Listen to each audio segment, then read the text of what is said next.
حضرت ابو مسعود رضی اللہ تعالیٰ عنہ سے مروی ہے کہ حضور صلی اللہ علیہ وسلم نے ارشاد فرمایا، جو شخص رات کو سوتے وقت سورہ بقرہ کی آخری آیتیں پڑھ لے وہ اس کے لیے کافی ہوں گی۔ اے مسلمانوں، رات کو سونے سے پہلے نہ جانے کیا سن کر سوتے ہو، نہ جانے کیا دیکھ کر سوتے ہو۔ سورہ بقرہ کی آخری آیات کی تلاوت کے اندر میں یہ سمجھتا ہوں مشکل سے 3 منٹ بھی نہیں لگتے ہوں گے۔ کاش سونے سے پہلے سورہ بقرہ کی آخری آیات کی تلاوت اپنی عادت بنا لیں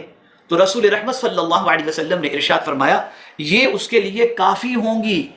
اب کس چیز کے لیے کافی ہوں گی یہ رسول اعظم صلی اللہ علیہ وسلم نے نہیں فرمایا، اس سے مراد مطلق فرما کر گویا پیغمبر رحمت صلی اللہ علیہ وسلم اپنی امت کو یہ خوشخبری سنا رہے ہیں، جس معاملے کے لیے تم پڑھو گے اس معاملے کے لیے یہ کافی ہوں گی، ہر چیز کے لیے کافی ہوں گی۔